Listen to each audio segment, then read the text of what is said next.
Off a little bit. It's a cooler morning, which I know it's going to get hot later in the afternoon. And this month of August, I don't know if it's going to get as hot as the San Diego Padres have been hot.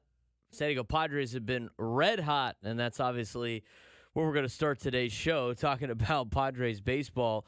I'm Braden Surprenant. It's the Braden Surprenant Show, live and local each and every Sunday morning on San Diego's #1 sports station, 97.3 The Fan. Man, it's been fun watching the Padres. Man, it's been fun watching Jackson Merrill the last couple of games, especially on this road trip that has gone to Pittsburgh and now Miami.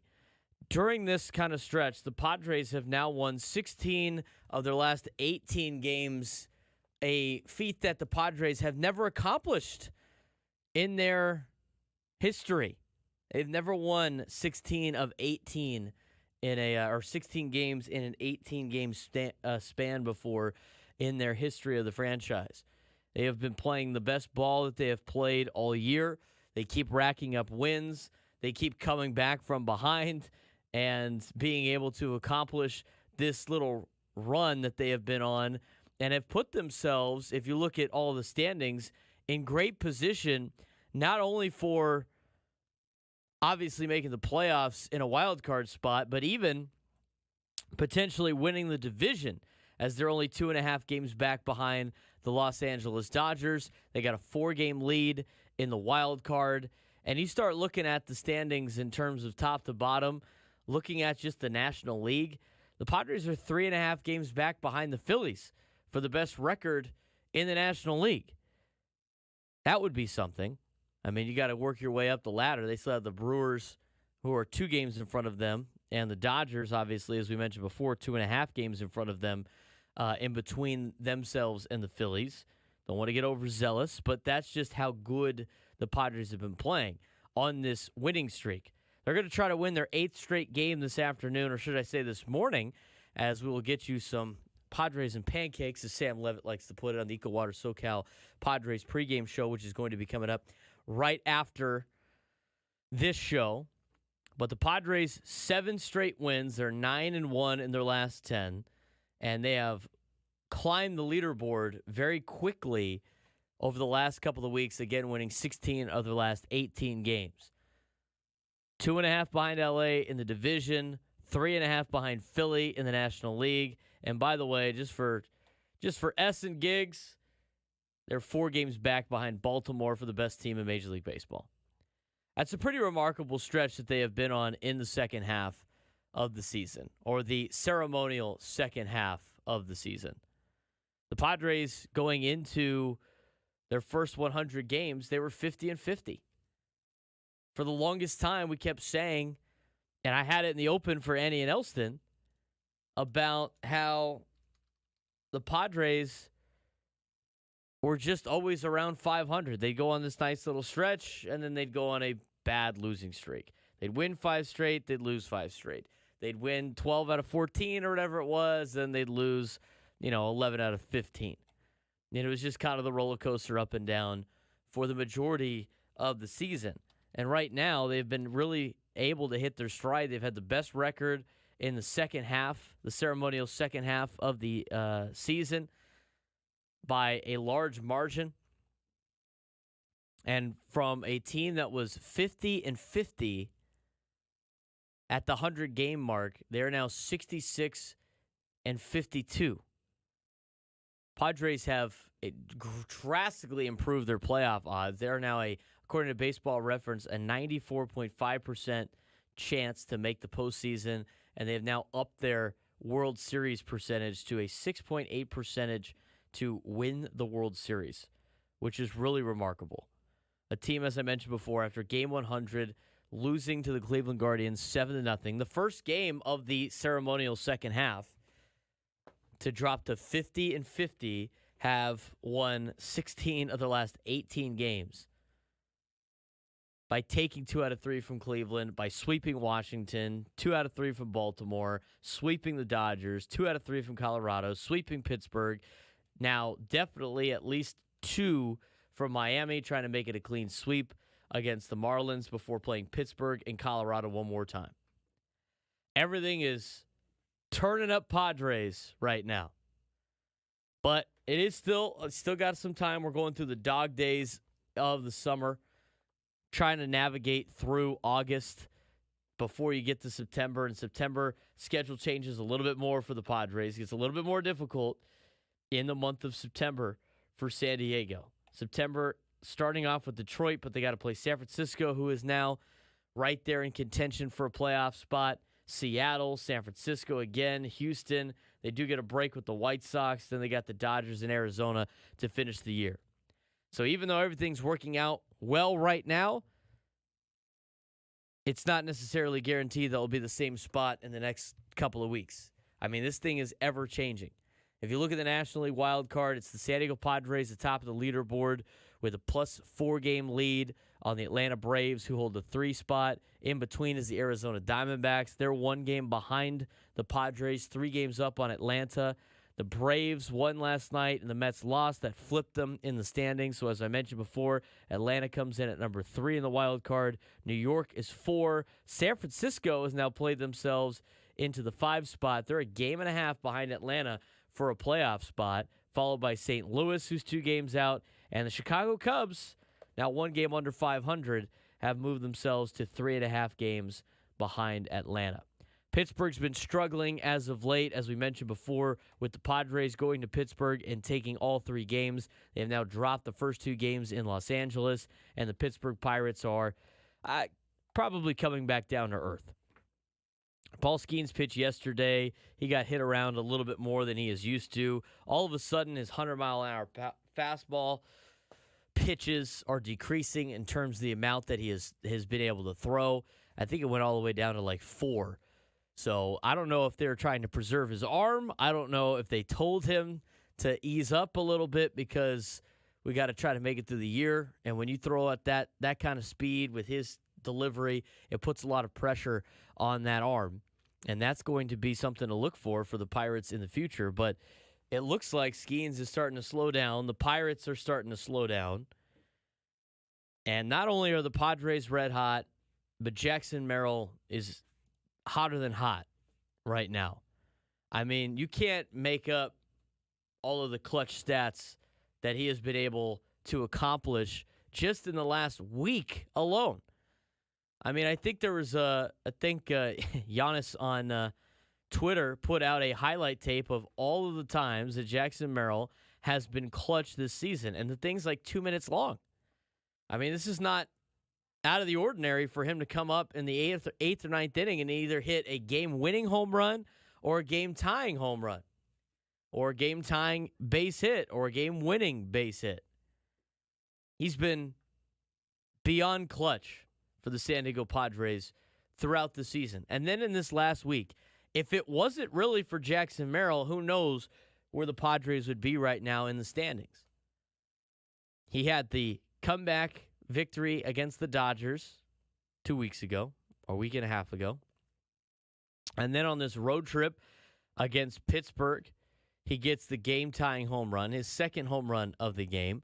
And then in Miami, both games in which the Padres either were trailing the whole game, like on Friday, where they were down 2-0, and it was a 2-1 game until Jackson Merrill tied it.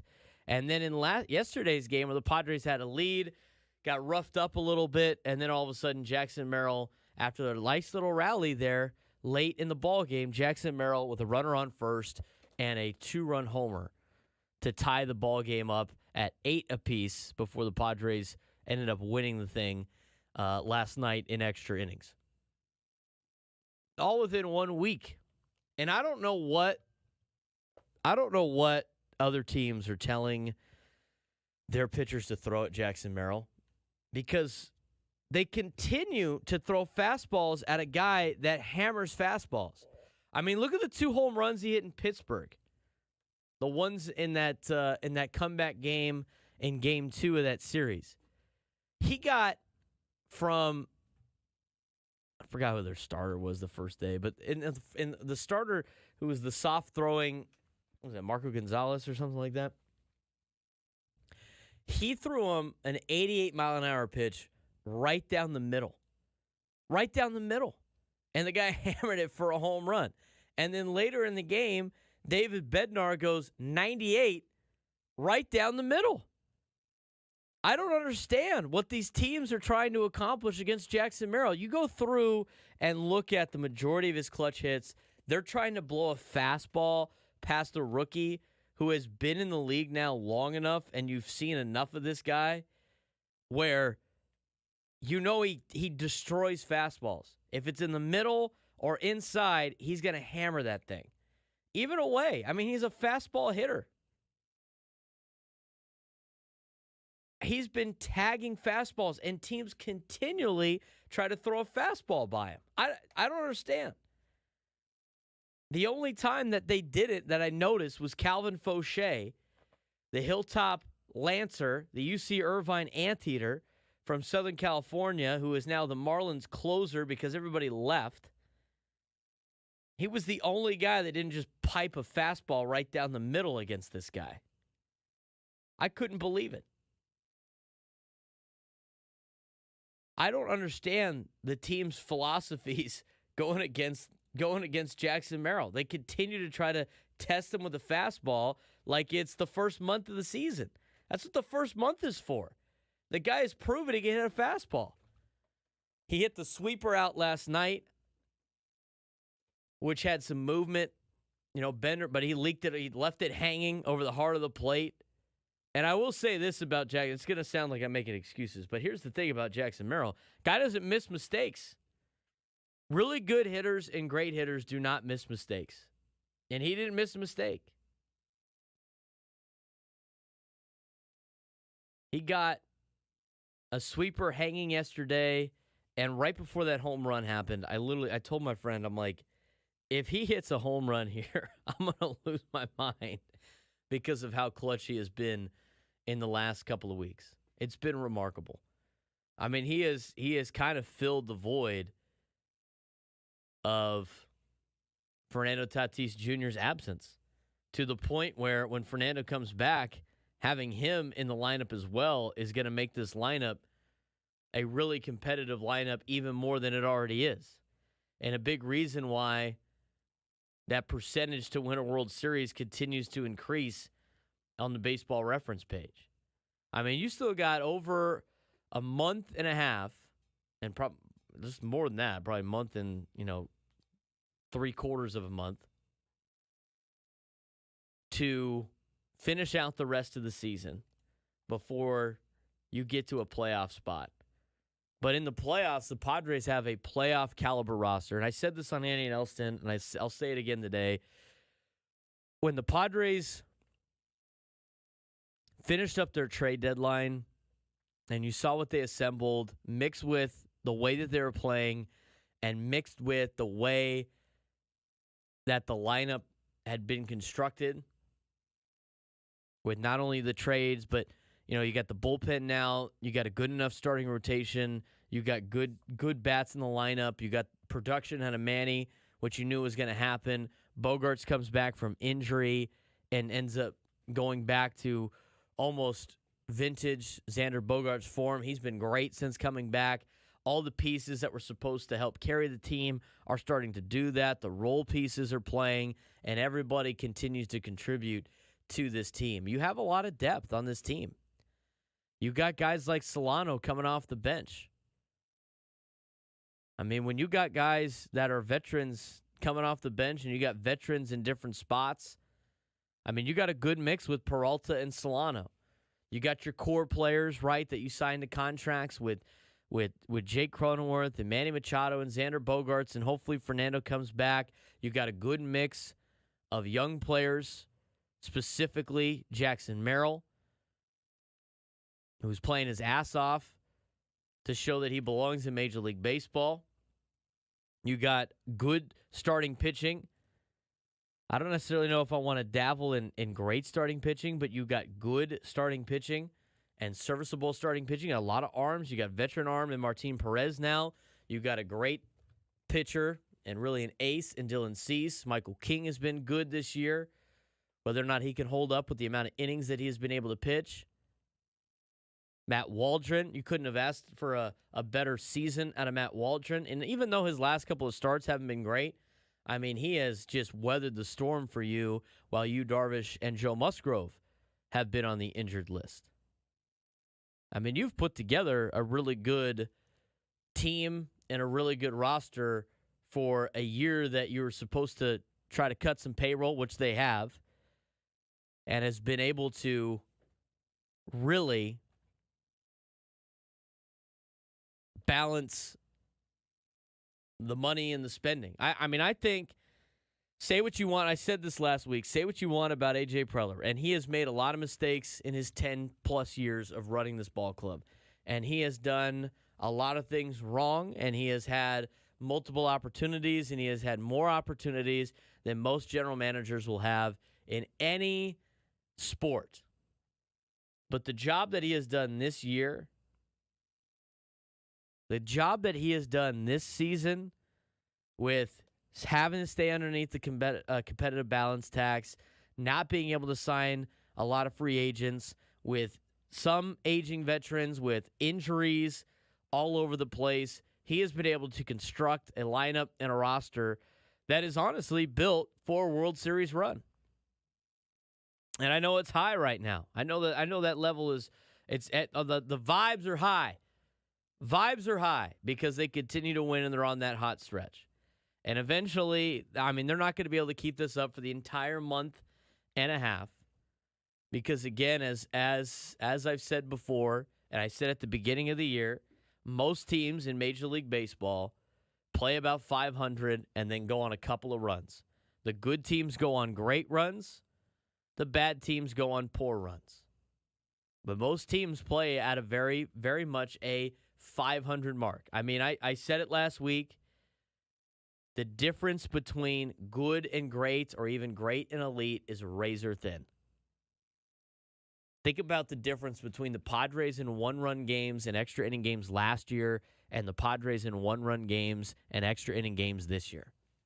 I mean, last year during the offseason, I said you could roll out the exact same team they had last year, and the results this year would be different, just on a sense that it's baseball, and the luck that they got in one-run games was just so historically bad. It was almost laughable. And now how things have flipped in extra innings and in one-run games. I mean, last year the team could never come back from any of these deficits. I mean, it would be like a hit, double play. I mean, they would leave the bases loaded all the time. Now, I mean, even yesterday, I'm watching the Padres. Their at-bats have drastically changed since the beginning of the year. I mean, at the beginning of the year, they're swinging out of their ass at anything that's like near the plate, trying to put it over the fence. And now they're grinding out at-bats. They go up there with a great approach. They're taking the ball the other way. They're getting base hits. They're the best hitting team in terms of batting average in Major League Baseball. And hitting's contagious. This team looks more like that team in 2020 and 2021, especially the beginning part of 2021, where it seemed like whatever the lead was, it didn't even matter. You're like, the Padres, these guys will come back. I mean, last night when the Padres, I think they were down like, 7-3 or 7-4 or whatever it was. I mean, you're sitting there going like, if they can make this thing 7-5 before the ninth inning, they got a really good chance. And that's exactly what they did. In fact, it was even better. They ended up taking the lead. They took an 8-7 lead. Or whatever it was. Ended up having to go to extra innings, which is not ideal, but then took care of business in extra innings. I mean, I remember last year. Last year was a death sentence if the Padres went to extra innings. Oh, made it to extra innings. Game's over. Unable to execute with extra innings. But this team has been a lot different. There's a buzz, obviously, around the ball club, around the ballpark. I haven't seen the Padres play this well in a very long time. I mean, you could talk about some of the teams that they have had, but the level of play that they have on the field with everybody contributing and playing hard-nosed baseball has been great to see. And as I mentioned before, and I'll recap it just like how I started the segment. During this time, the Padres have won 16 of the last 18 games, longest streak ever in Padres history. They're 2.5 games back behind the Los Angeles Dodgers for first place in the National League West. They have a 4-game lead in the National League wildcard standings over Atlanta, who's the 3 spot, with a 1-game lead over Arizona in the 2. Padres are 3.5 games back now, the Philadelphia Phillies, for this top record in the National League, and the Padres are now 4 games back of Baltimore for the best record in all of Major League Baseball. Got to continue to put it together today against the Miami Marlins. We'll talk more about that when we get to it in just a little bit. We will also break down the hunt for October, where everything stands. I might have to add the Giants now. The Giants are playing really good baseball. Add it to the list as we look at the hunt for October. We will talk about, we'll get in some football there at 9 o'clock if we have some time. Want to take your phone calls today, 833-288-0973. Talking Padres baseball, 833-288-0973. But when we come back, I thought it was a foregone conclusion that Paul Skeens was going to be the National League Rookie of the Year. But the way he's been playing and the way Jackson Merrill's been playing, I think it's got to be I think it's got to be Jackson Merrill's award to lose. We're going to talk about that when we come back. This is Braden Surprenant Show, live and local each and every Sunday morning on San Diego's #1 sports station, 97.3 The Fan.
Braden Surprenant Show, live and local each and every Sunday morning. Thanks again for joining us today. Talking Padres baseball, according to Elias Sports Bureau, and tweeted out by Sarah Lang, Slangs on Sports. Padres have won 4 straight games despite trailing in the 8th inning or later in each. This is the first time in franchise history they've done so.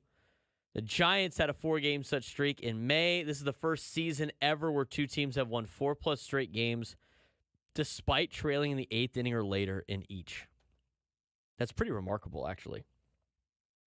If you look at, and I used to do this a lot when I was doing,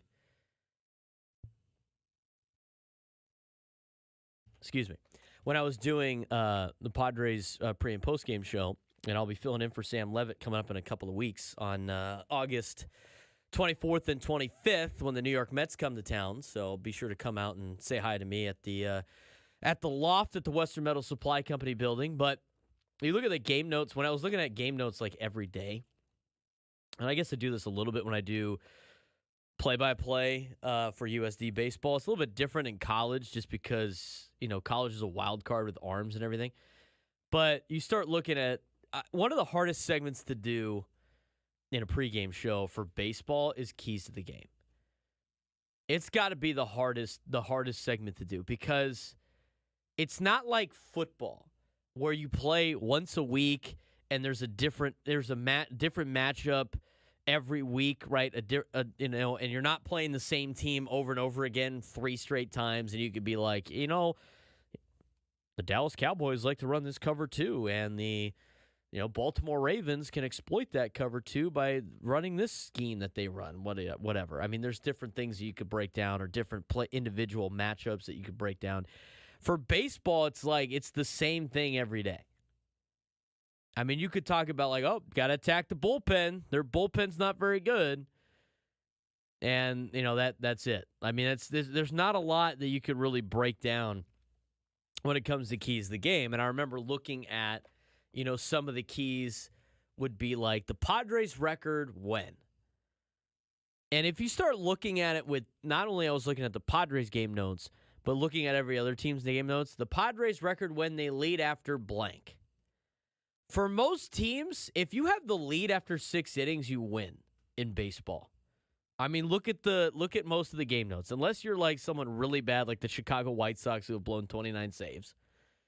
If you have a lead past the 6th inning, more times than not, in an exceptional amount of time of wins. I mean, the wins to loss ratio of after the 6th inning is ridiculous. You pretty much win. 7th inning, it gets even better. 8th inning, it's ridiculous. I mean, most teams I think have only lost 1 or 2 games. I'm just speaking from memory of experience. But if you start really diving into it, teams that have a lead past the 8th inning, it's over. And that could even be a 1-run lead. It could be a 5-run lead. It doesn't really matter. If you have a lead past the 6th inning, the 7th inning, the 8th inning, it gets increasingly more likely that you will win the baseball game. So the fact that the Padres, for 4 times this year, have gotten wins, and I think that's 4 in a row, right? Because they were trailing in the second game in Pittsburgh. They were trailing in the last game in Pittsburgh. And O'Neal Cruz zooed one to the wall. Otherwise, the Pirates would have salvaged a win there and probably not knocked themselves out of the playoff race. And they were losing in the 8th inning both games in Miami. So, yeah, it's 4 in a row. The fact that the Padres were able to win those games is remarkable. The fact that 2 teams have accomplished that feat this year is insane. And the same thing that the Padres have never done it before. This is the first time the Padres have done it. The first time the Padres have won 4 straight games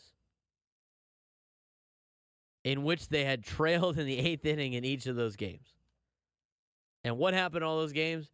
Jackson Merrill. Although I don't really think it was much Jackson Merrill in the second game in Pittsburgh. Jackson Merrill in the third game in Pittsburgh. Jackson Merrill in the second game in Pittsburgh for sure. Jackson Merrill in Miami. Truly remarkable. Again, I don't know what teams are doing in terms of pitching to Merrill fastballs right down the middle. I don't understand why they do that. But they've been doing that. And he's been tagging it. And he's like, all right, fastball. See ya. 833-288-0973. We're going to talk more about Jackson Merrill and Paul Skeens when we come back. 833-288-0973. 833-288-0973. Loyal listener out in New Jersey. Mitch, what's going on? How's your August Sunday morning going? Oh, it's going well. How you doing? I'm heading over to take my daughter and my grandson to where I grew up in Staten Island, New York, the zoo, and the best pizza in the country, Joe and Pat. So looking forward to it. Oh, nice. Nice little Sunday afternoon. I like that. Yes. It's already almost 12 here, but we'll get all in. It's not going to rain. It's going to be a nice day. Nice weather. What do you got for me? But that's amazing. You find all this time to coach football, calling baseball and USC. I heard you're going to talk about a little college football, and I'm a Pac-12 guy. Well, not Pac-2. All these other conferences, I mean, that has to affect you too. But all these other conferences, especially in football, they've gotten better. It was really foolish that they broke up the Pac-12. But what I got to say, I'm going down on record. I wish they had added another hitter. That is some pitching staff you got there in the bullpen now. And Jackson Merrill, I think you could say he locked up the Rookie of the Year. I could say that too, Mitch. I think it's pretty close. I appreciate the phone call. Yes. Yeah, I do a lot of things here in town. I try to keep myself busy. I do not like not doing anything more times than not, and I try to rally to different things. I mean, yesterday, I've been coaching high school football now for my 8th season doing it. I love it. I'll do it as long as I'm allowed to do it, and eventually I'm going to have to give that up just with my, obviously, occupation of being in broadcasting and doing sports broadcasting. Can't be coaching high school football if you want to broadcast college football or NFL games, right? So it's eventually going to give up, but I enjoy doing it. I love doing it. I coach the junior varsity team at Cathedral, which is fun. It's a blast coaching those kids and doing it at my alma mater. And then the last couple of years now, last year and now this year, I've been able to coach special teams on the varsity level. So that's been fun. I enjoy doing it. It's a nice, they always brighten my day when I go out there and coach, the youth of tomorrow. It's a fun time. So doing that, obviously do play-by-play for the University of San Diego. We're doing some football this year in the fall with USD, as well as men and women's soccer, women's volleyball, who's going to be very good again. Coach Petrie's squad is always some of the best, coming off of a Final Four appearance a couple of years ago. So they're going to be retooled and ready leading into Torero men's and women's basketball I'll be a part of. And then, of course, Torero's baseball and softball in the spring. So all of that, plus the everyday show from 10 to 2 with Andy and Elston. Got the Sunday show from 8 to 10. We are working on a high school show coming up for the fall once that gets finalized and everything. And I have details on that. We'll put that out as well. But yes, do a lot of those things when I'm not doing that, playing softball, and then trying to hang out with my friends as much as possible. So all over the place, all over San Diego. I was at the Lafayette last night. Never been there. I heard they remodeled it. And it's over there in North Park, and checked out this. They had like 4 bars at the renovated Lafayette Hotel. It was a great place to be. Really cool. Get you that 1920s kind of vibe when you walk in. They have a bar in the back called the Gutter. Nice, dark lit kind of bar that has They have like Papa Shot, but they like made it look like a 1920s version of Papa Shot. They had skee ball. They had 2 pool tables. They got bowling in the back. They got 2 lanes of bowling, like it would be in the 1920s. It was a pretty cool place to check out. So I recommend going to the Lafayette Hotel over there in North Park. It looks great, completely renovated. Had a great time last night. Before again jumping on the airwaves today. When we come back, we're going to talk about Jackson Merrill a little bit more. I mean, Mitch brought up the fact that he wished that the Padres got a bat. You need a bat when you got Jackson Merrill? Do you need a bat when Fernando Tatis Jr. should be coming back? Plus more of your phone calls. That's coming up next. 833-288-0973, 833-288-0973. This is the Braden Surprenant Show, live and local each and every Sunday morning on San Diego's #1 sports station, 97.3 The Fan.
Welcome back to the Braden Surprenant Show, live and local each and every Sunday morning. Thanks again for all of you for joining us today, making our day a part of yours. We really appreciate it.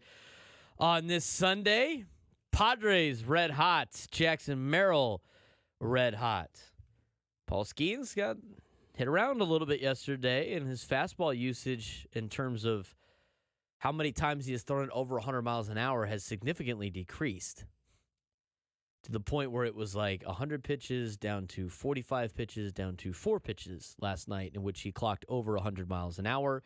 Pirates continue to tailspin. And as one of my buddies pointed out, whose dad is a Pirates fan, who grew up a Pirates fan but is a Padres fan, being from San Diego, he said, Pirates are doing Pirates-S right now. They're doing Pirates stuff. That's exactly what happened. The Padres, I think, put a cannonball through the bottom of their ship. It is slowly starting to sink. If you're the Pirates and you need to protect an asset that is Paul Skeens, I don't know if you keep rolling him out there.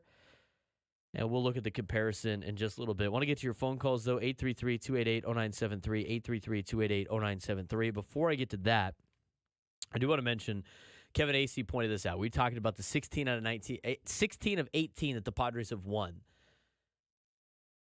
16 of the last 18 games, something that is a franchise record. A win today would be the Padres' 17th win in their past 19 games. The only team in the past 7 seasons to go better than 17-2 over a 19-game stretch was the 2021 Cardinals, who went 18-1. That team was managed by Mike Shildt, of course. And it was funny, at the beginning of the year, we had somebody call in, and, when the Padres were struggling, it was like, it's all right. Mike Shilt's ball club's has won 17 games in a row before in August. I'm sure he could do it again. Well, you know what? 16 of 18 is pretty damn close. If they win today and go 17-19 in that stretch, I would almost chalk that up as 17 straight. That is kind of remarkable. Padres have a very favorable schedule on doing that, and they're playing their competition a lot better than they've had in the past. I want to get to your phone calls, though, 833-288-0973, 833-288-0973. Let's start with Caroline. She's from San Diego, driving up to Anaheim on a Sunday. Caroline, what's going on? Hey, Braden. I'm just calling more along the lines of Jurickson Profar and why he keeps getting hit. Do you think it's intentional? Do you think it's not? Do you think it's a mix? What's the deal? Last night it was kind of funny. I was joking with my friends. I was like, every time Jackson Merrill hits a home run and does his little jump on a home plate, Jurickson Profar keeps getting hit by the ball. And I was like, Jurickson's going to keep he's going to tell Jackson, dude, stop doing that. I keep getting hit by pitches, but I don't think that's anywhere close to where it is. Most of the ones where he got hit by the one that he got hit in the knee in Pittsburgh was iffy. And then after that, a couple of them were just, a lot of them have been, the last couple seem like they've been sliders inside that have just hit his back leg. I just think they want to try to attack him inside, but they're going against teams right now, Caroline, that are not very good, and their pitching staffs aren't good. And when you try to attack guys inside and you got guys that can't do it and they miss, they're going to miss inside and they're going to hit you. And I think that's where we've seen a lot of the times that Profar's been hit these last couple of games. But I'll tell you what, guys Profar's getting on base, and he's laughing about it, which is kind of funny. He can't believe how many times he has been hit on this road trip. But as long as it's not, getting him hurt and he's not taking fastballs in the ribs, I think he'll be okay. But I think a lot of it's just accidental right now as teams try to pipe him inside. Yeah, agreed. All right, Braden, have a great day. All right, appreciate it. Thank you very much for the phone call. Let's go on to the next one here. Let's go out to James in San Diego. James wants to talk about the Rookie of the Year. James, what's going on? Hey, what's going on, boss? What do you got? So, yeah, everybody wanted to have Paul Skeens, Rookie of the Year, National League. This guy's out here once a week doing things, and Jackson Merrill's out here, 4 to 5 times a week doing his thing, coming in clutch. Paul Skeens is getting hit around. He does, he has not as many wins as he has outings, and he has got his first loss. I don't see how a pitcher that does that once a week is even in the conversation with a kid who's hitting, probably going to end up over 300 with clutch home runs, 5 days a week. I'm just not sure how they're going to give Paul Skeens that award when you got kids like this out here every day doing it. Not to take anything away from Paul Skeens, the kid's playing phenomenal baseball out there, but I don't know. I agree to that point. I mean, it's a big question. James, I appreciate the phone call. It's a big question on why there isn't like a National League Rookie Pitcher of the Year award. Maybe you add another one there because, I mean, if you look at Paul Skeens and what he has done this season, it's been really good. He's 6-2 with a 2.25 ERA, but he's only played in 15 games. He has 15 starts. He has thrown a total of 92 innings. I mean, he hasn't even thrown 100 innings in Major League Baseball yet. His numbers are ridiculous. I mean, he has a 1.83 ERA plus, and you could sit there and we can nitpick stats all we want, and stats. Even though stats are facts, you can select certain stats that prove your side of everything, right? And then all of a sudden talk about why that stat is more important than the other person's stat. So, I think you're splitting hairs on that. I mean, I could sit there and be like, Jackson Merrill hits 294, and hitting 294 is better than, this for a pitcher, even though it's apples and oranges. Everybody wants to compare Paul Skeens and Jackson Merrill because those are the two top rookies in the National League that are probably battling for the National League Rookie of the Year award. But at the same time, I mean, how do you compare a pitcher and a starting pitcher? I mean, a starting pitcher and a position player? I mean, Merrill plays every day. Guy's playing every day, and he's putting up these are his season stats. He's got a 3 WAR. He has 17 home runs, a 294 batting average. He has 64 RBIs and 58 runs scored. He's got an OPS plus of 126. Paul Skeens has a 3.8 WAR. I guess if you go off WAR, Skeens is better. But I agree. I mean, we'll see how much longer he pitches. I mean, he didn't come up. He didn't start the season at the beginning of the year. He came up a little bit through the season, and he's got good numbers. But I agree on the stat that it's he doesn't play every day. But it's a hype award. I mean, these awards that are picked by writers, and there's a lot of great writers that vote on them. A lot of our local writers vote in these, right? When you're part of the baseball. Writers, Baseball of America, whatever, the Writers Association or whatever it is. Guys like A.J. Cassaville and Scott Miller and, those are some of and John Maffey. I mean, these are some of the local writers that vote for these awards. They don't know what awards they're going to vote on until at the end, and then they can't obviously talk about it.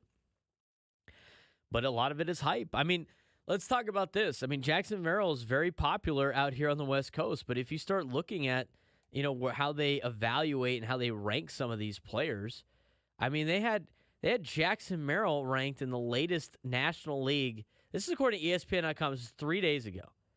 Bradford Doolittle and Chris Ello pointed this out.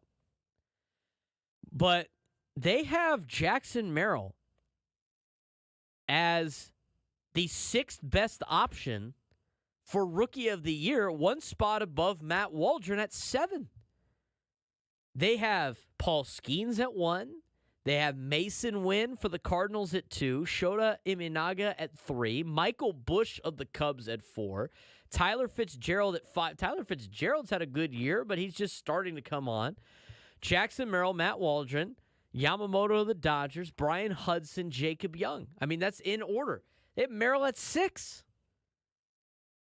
If you switch Jackson Merrill and Jackson Holiday, you switch their teams, I guarantee you, you would not see enough. You would see so much Jackson Merrill crap on MLB Network, it'd be ridiculous. Could you imagine if Jackson Merrill was playing on the East Coast? It wouldn't be a question. Compared to him and Skeens, at least, Skeens is more on the East, and he's got the hype of, he dates Livy Dunn. He's from LSU, right? Everybody saw him in the College World Series. But if you put Jackson Merrill in the Red Sox or the Yankees, or even the Dodgers, this is not even a question who wins Rookie of the Year. I mean, it's just hype, hype, hype, hype, hype. You would be so sick of Jackson Merrill, you'd want to throw up. But it gets lost in this corner of the United States in Southern California.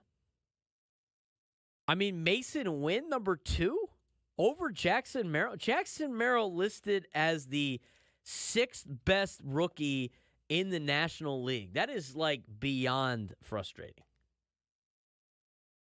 Mason Wynn's got a 3.8 WAR. 9 home runs, 279 average, 55 runs scored, 41 RBIs. Pretty similar stats to Jackson Merrill. But Jackson Merrill, 4th? I mean, come on. It's ridiculous. I mean, that's why. So, like, I think Jackson Merrill deserves it. I think he's continuing to play well. And really, I mean, we had the conversation this week. Who is the MVP of the Padres between Jackson Merrill and Jurickson Profar? It's pretty damn close. Merrill's hitting 294. Mason Wynn's hitting 279. Jackson Merrill has more RBIs than Wynn. I mean, Jackson Merrill is better than Wynn on a lot of different categories. He's 6th, Wynn's 2nd. Wynn is the number 1 ranked position player in the National League Rookie of the Year deal. I mean, they got Tyler Fitzgerald over him, and he plays. Why? Because he plays for the Giants? I mean, he's been great. I mean, I think he homered in like 6 straight games or something ridiculous. But to have Jackson Merrill not on that, not in like not even in the top 5, man. Not even in the top 5. He's at number 6. I got to see. I don't know how that doesn't change if the next time they look at it. I can't believe the disrespect. He's getting disrespected. He's getting disrespected. Tyler Fitzgerald has 160 at-bats in Major League Baseball. Jackson Merrill has 402. I mean, you're going to give Rookie of the Year to a guy that has 160 ABs in the season? I mean, are you kidding me? Ridiculous. Get back to your phone calls when we come back. Try to mix some football in. We'll preview the Padres and Marlins coming up. Almost done here on the Braden Surprenant Show. Hour number 2 starts next. 97.3 The Fan.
Welcome back to the Braden Surprenant Show, live and local each and every Sunday morning, leading you into Padres baseball this morning. Equal Water SoCal Padres pregame show with Sam Levitt will be underway after the conclusion of our show.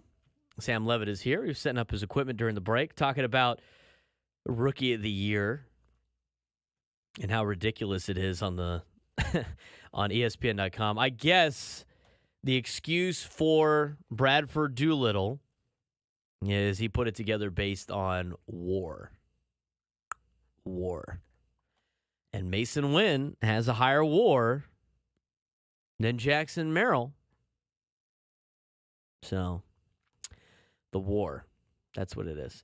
Tyler Fitzgerald does not have a higher war, at least according to B war. I know there's a fight between B war and F war than Jackson Merrill, but I guess Tyler Fitzgerald has a higher F war than Jackson Merrill. Jackson Merrill's B war is a 3. Couldn't tell you his F war off the top of my head, but it's just like you're telling. I mean, you don't watch the games if you're that's your argument right there on the Mason Wynn category.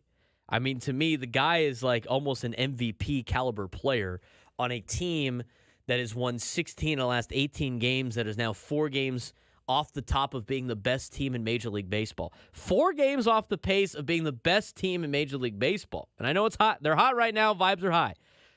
Vibes are high. I mean, this could change in about 2 weeks, so I don't want to get overzealous about this. But the fact that Jackson Merrill was ranked 6th this week on a National League Rookie of the Year kind of breakdown. Front runner Paul Skeens, followed by Mason Wynn, Shota Imanaga, Michael Busch, Tyler Fitzgerald, then Jackson Merrill. St. Louis Cardinals, Chicago Cubs, San Francisco Giants, then San Diego Padres. Give me a break, dude. I'm so tired of listening to this crap. I'm going to get back to your phone calls. This is why I'm not a big Hall of Fame guy. This is why I don't give a rat's ass about awards. This is why I don't care about any of those things. It doesn't matter. I mean, there's too much bias involved with all these things. And I mentioned before, and I'll say it again. I like the guys that are our local guys that vote in these awards. But there's just, you cannot tell me that these guys that are in this list, the team names don't matter to them. If Jackson Merrill is on the Dodgers, I'm telling you right now, he is the front runner, and it's not even close. It's wrapped up. He doesn't have to worry about the rest of the year. He's the Rookie of the Year. That's why I don't like getting bothered down with this. I don't like getting sucked into these things. I don't care about the Hall of Fame. It's whatever. I mean, I think from a historical standpoint, it's probably cool because it's a museum, and look at all these great players that that played in Major League Baseball. From that perspective, it would be cool. But the voting process for Hall of Fames and everything, I mean, there's so many. As we like to say, politics. There's a lot of politics involved with all of these things. That's why I don't really care about them. I mean, biggest mover on this list said that Tyler Fitzgerald would be on this leaderboard would have been impossible to foresee last time when we did this, and that was only a few weeks ago. Since then, he has hit like Barry Bonds. A comparison I already made in print this week. I'll do it again if I have to. Since last edition, Fitzgerald's hitting .354 with an .848 slug, 11 homers in 24 games. That 162-game pace translates to 74 home runs, or one more than Bond's single-season record. We are going to say that Tyler Fitzgerald, in 160 at-bats, who has, in his last couple of games, the last 24 games, has hit 11 homers. Therefore, if he did it over 162 games, he would hit 74 home runs. That's what we're hanging our hat on right now. Guy's got 160 ABs in the majors. They're like, well, you know what? If he played these 24 games for 162, he would beat Bonds' single-season home run record at 74 home runs. Are you out of your mind? Are you kidding me? We're grasping at straws here. Well, he's hitting like Barry Bonds these 24 games. Are you kidding me? Oh, man. I can't take that seriously. I mean, Bradford Doolittle was on a lot of good stuff. It's hilarious to me that we're going off of, well, in his last 24 games, he's on pace to hit X amount of home runs. I'm going to, during the break, I will look up what Jackson Merrill is putting up in the last couple of games. I mean, because if you look at the last 5-6 games, Jackson Merrill's hit a lot of home runs. I mean, that would be on pace for whatever. Got 17 pumps this year in Major League Baseball. Again, over 100 and he's got 400 at bats. And Tyler Fitzgerald has 160. I mean, it's not even. I shouldn't even give this any more time. It's so hilarious. So hilarious. I will have that stat for you when we come back on the next break, which we're not going to right now because it's 9:06. But I do want to get back to your phone calls. 833-288-0973, 833-288-0973. Let's go out to East County in El Cajon. Brandon standing by. Brandon, what's going on? Hey, good morning. Good morning. Hey, if the Padres keep playing like they are, they're going to win the division, the pennant, maybe the World Series. And if they do that, he'll win the Rookie of the Year, I think, and maybe the MVP too. Oh yeah, that's that would I think that definitely plays a little bit of a factor in it as well. If they continue to plplay like this, they're playing at a very high clip. I mean, they're playing at a clip right now, Brandon, that they have never done in the history of the Padres, winning 16 of 18. And if it win today, I mean, they'll be the second team to, in 19 games or whatever the Kevin a win today would be the Padres 17th in their past 19 games. The only team in the past 7 seasons to go better than that was Mike Shilt's Cardinals in 2021, where they went 18-1 over 19 games. Yeah, I was thinking a little while ago that the one of the big differences this year is the bench players. You got Wade, but I think Wade is a great player, and adding Solano and Peralta, I think, kind of put him over the hump. I like these the role players on the Padres are very good, Brandon. I mean, I think they've done a really good job this season. I think the veteran guys in Solano and Peralta have done really good. I mean, like David Peralta, I talked about this with my buddies yesterday, and my friend brought this up. It was like David Peralta has been like the player that they were hoping Rougned Odor, Robinson Cano, Nelson Cruz, Nomar Mazara were supposed to be. He's been kind of like what those players were supposed to be. I mean, if Robinson Cano contributed like David Peralta did, he'd be on the team. He'd be in Major League Baseball still. I mean, he's doing enough to contribute. I think he's done a great job, and that the more veteran presence and leadership you have in that clubhouse, I think the better. Yeah, I remember for years and years, Peralta and Solano they'd hurt the Padres every time they came up to bat. I think those kind of guys have really made a difference. Oh, 100%, Brandon. And again, I appreciate the phone call. Have a good rest of your Sunday. Hey, you too. It made a difference, for sure. I mean, I don't know how many times I watched Solano, destroy the Padres as member of the Giants. And I don't know how many times I saw David Peralta kick the Padres' ass in Arizona. It's good to have those guys back. I mean, now, add Juan Uribe to the list. You'll be feeling really good about yourself. What's Brian McKinney? What's Brandon McKinney doing? Destroyed the Padres.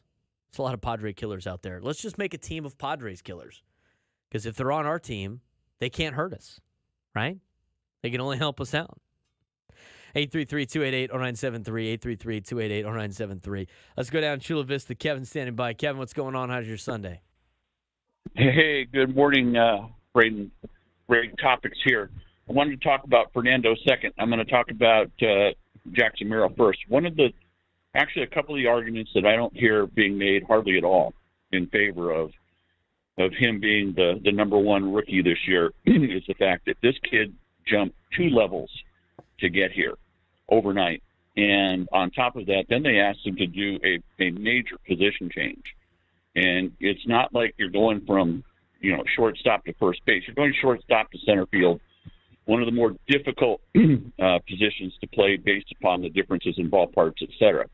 So I think more needs to be made about what he has accomplished and what he has gone through to get to this point. compared to the other so-called candidates.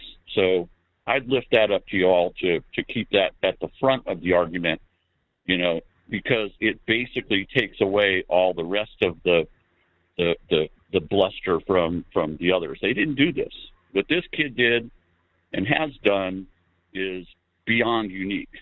And, I've watched baseball for many, many years, and I don't remember a rookie like this coming up and having this much impact. So I'll leave you with that. Opening up the Fernando question, I don't know if it's been talked about with you guys or not, but there's a lot of murmuring out there about what to do with Fernando. I come from the old school, as you know, and I want to win. Winning, in my mind, comes first. I'm not worried about his contract. And this team, remarkably, what is different from last year is the intangible mojo. Last year's team just did not have the chemical mojo, as we all witnessed, to make up a winning squad. This year, the pieces of the puzzle are working, and I don't want to see that get jeopardized too much. I understand the young man's going to come back and he's got to play, but I have to say he should be expected to and be required to perform. And the disappointing thing to me about Fernando, in as much as he is a great athlete when he's available. And I think, what has he been here now? 5 years, Braden? Is that where we're at with Fernando? Yeah, he's been here since 2019. Right. Have we had a full, complete season with Fernando? No, the most he ever got was last year. He played 141 games. Right. This is a problem. And this is when you start having this debate about long-term contracts. This is why I freak out when I see these long-term contracts, because when you get stuck into these guaranteed payouts, as you have with him and some of the others, this is the risk here. And, this is a problem with him. And I know he's trying as hard as he can. He's a great athlete. I'm not arguing any of that. But the best ability is availability. And Fernando has got to start living up to that, or else there needs to be some reevaluation. I agree with some of that, Kevin, and I appreciate the phone call as always. And thanks again for joining us on a Sunday morning. I really appreciate it. I'll answer a little bit more of that, but let's talk about Fernando for a second. The thing with Fernando, and here's the thing that was frustrating about Fernando prior to the PED suspension, was the fact that it just seemed like they didn't really have full control of what Fernando was doing, and he was just doing whatever he wanted because he was a 20-year-old kid playing at the professional level, feeling indestructible, doing a lot of things in the offseason that were probably not ideal, and getting himself into trouble doing those things, and and then dealing with the PED suspension and everything. And I think since then he has changed as a player, and you know what? He has missed a lot of the season, but a stress reaction in your femur, I don't really know what you want him to do when your femur has a problem like that. I mean, seriously. He's got a crack in his femur, the strongest bone in his body. It's not really his fault about that. It's not like, what, did he not take care of his body enough? I mean, to me, here's my thing on Fernando. He is a lot like, now, he is a better player than this player I'm going to compare him to, and it's a little bit of an apple to oranges comparison here. But the type of player that Fernando is the exact same as Charger fans Ryan Matthews. Ryan Matthews was a guy that went super hard all the time, and his body could not hang with him because he would be 0 to 100 on every single play, and he got beat up, and he got banged up, and he got out of the league very quickly because he kept getting hurt because he'd go so hard all the time. Now, Fernando is a way better player at least when he's going hard compared to what Ryan Matthews was in comparison to what their leagues were and playing in the National Football League, and what he was as an impact player in the NFL compared to what Fernando is as an impact player in Major League Baseball. But that's the type of player that Fernando is. He goes hard, and his body has not been able to hold out for a lot of these things. Now, does that have to do with maybe strength conditioning? Maybe a little bit, but I don't think it's too much. Here's the thing on the guaranteed contracts. I mean, with Major League Baseball, all contracts are guaranteed. That's more of a baseball problem than anything else. And if you want to get a player like Fernando Tatis Jr. on your team, you have to make those type of deals. Otherwise, you don't get those type of players. And if you want to be the Tampa Bay Rays, go ahead and sign up to be the Tampa Bay Rays. I don't think that's a good spot to be either, because they haven't won a World Series either doing what they're doing. What would be better to you, Padres fans? And again, I ask this, and this, I mean, you could have it either way. Would you rather have a team that has young players all the time, that doesn't cost a lot of money, they play hard, they win games, you're in it every year, but once those guys get off their rookie deal, they're out of here? I mean, if you like that, that's cool. I mean, I personally don't like seeing 1,000 different jerseys at Petco Park. I think there's a little bit of both that you have to have. Had the Padres spend probably a little bit too much money on some of their core guys? Yeah, I don't think anybody's really arguing that. But it's a no-brainer to sign a guy like Fernando. Like, what if you did the same thing with Jackson Merrill, right? The only difference is Jackson Merrill in his first year, he hasn't gotten hurt, knock on Formica, as Craig says. But let's say you give Jackson Merrill a big contract because you want to keep him around. Giving young guys big contracts makes sense to me because you're buying them out of you're buying all of their young years. You know, giving a guy like Xander Bogaerts a big contract doesn't make a lot of sense to me. But you know what? I like that he's on the team. I love that he's on the team. That's what you have to do when you got to get guys like that on the team. You know, veteran leaders like that, veteran players like that, that's what you have to do. Otherwise, you don't get those players unless you want to draft them. But if Jackson, the injury thing is it's different. I think it's different now. If Fernando was continually getting hurt doing dumb things off the field, I think you would have look, we can't have this anymore. We got to get rid of it. He's never going to change. We got to get rid of this. But I don't think he's the same as he was before the injury and the PED suspension, the not getting the surgery. He got the surgery on his shoulder. And before he got hurt, again, it wasn't even, he was playing on a broken leg for months, and he had 279 with it. I mean, this season in 80 games, he has had a 130 OPS plus. When the guy's in the lineup, he helps the ball club. You can't, what are you going to do, get rid of him because he gets hurt? I mean, a lot of that is luck. It's unlucky that his femur fractured or stress reaction or whatever it is. I mean, what are the odds of that? What did he possibly do to have that happen to him?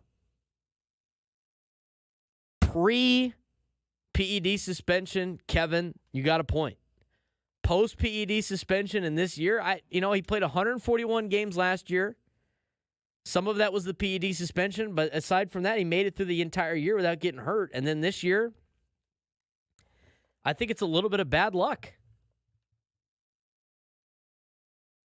Was he doing anything out of the ordinary to have that happen? I mean, how does that happen? But you got to have this guy in the lineup. Here's the other thing, too. People always like to point out that the Padres' record without Fernando seems to be a lot better. I don't think it's that big of a deal. I don't think he's like this big cancer everybody just assumes that he is, because the Padres have played good baseball without him.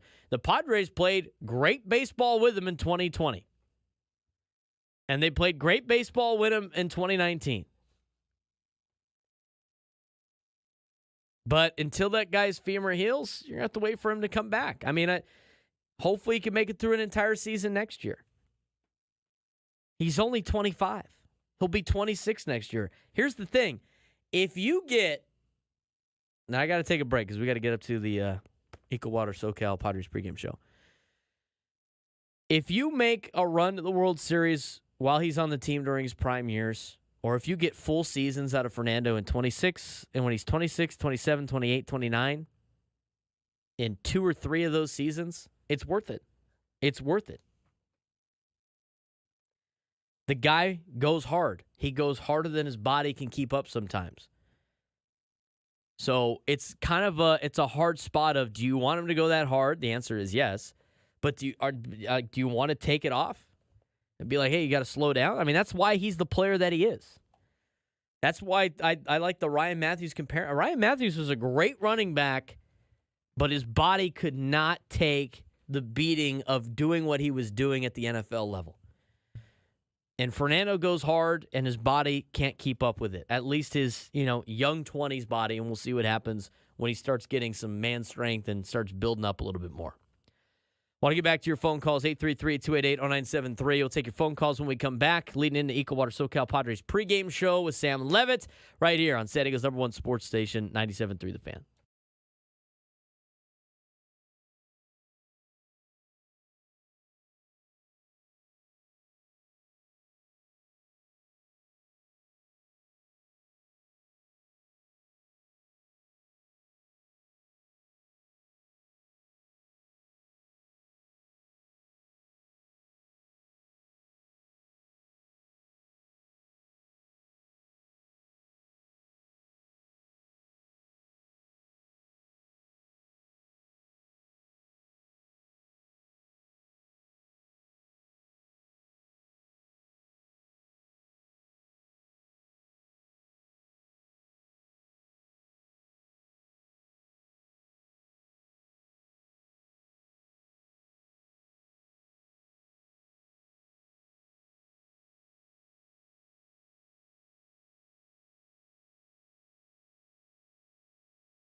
Braden Surprenant Show live and local each and every Sunday morning. Thanks again for joining us. Only got a couple of minutes left before we hand it over to Sam Levitt and the Equal Water SoCal Padres pregame show. I want to get to some more of your phone calls here as we wrap up today's show.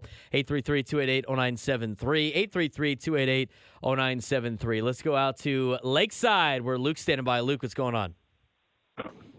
Hey, what's going on, Braden? Hey, listen, man, I don't want to sound like a negative Nancy, but whoever the caller was that was talking about the durability of Fernando, that guy can kick rocks, and I hope he stubs his toe, and here's why. Fernando, not only did he take a beating on his body, but if you look at every single game and every single at-bat, that man is always getting a high fastball up and around the head, and he's doing some sort of matrix move to get out of the way. And that's every single at-bat that he faces a pitch like that. So whoever says that he doesn't take care of his body or anything like that, the other teams are definitely putting a lot of pressure on it. So that's all I got to say about it. Leave Fernando alone. The guy's going to be awesome. He's a statute contract. As far as long-term contracts are concerned, I don't know about you, but I still love that Manny Machado deal. That Xander Bogaerts deal guaranteed is going to come bite us in the ass one day. Guaranteed, that's for sure. But I will tell you this, I love that Manny Machado deal right now, and I still love the Fernando deal. I love the Yu Darvish deal, and I love the Joe Musgrove deal. And, hey, Braden, I'll let you go, and let's go Padres. I appreciate it, Luke, and we're running out of time. I don't know if we could have time to get another phone call in, but it's funny. It's like with the Fernando thing. I mean, I do not buy into the whole, like, well, you know, when the Padres didn't have Fernando in 2022, they played a lot better without Fernando. They didn't have to worry about it. And then last year, Fernando was back, and they didn't make the playoffs. And then now the Padres are playing really good, and Fernando's not in the lineup. Are you kidding me? I was having this conversation with Sam. But in reality, I mean, let's think about this for a second. For all you guys that wants to say, like, well, you know, Fernando comes back. What are you going to do? He's got to earn his playing time. It's the National League Championship Series. You're playing the Philadelphia Phillies. Do you want Alex Miniak to say, and in right field, Bryce Johnson, or do you want him to say Fernando Tatis Jr.? I mean, are you kidding me right now? Now batting, right fielder David Peralta. Or now batting, number 23, right fielder Fernando Tatis Jr.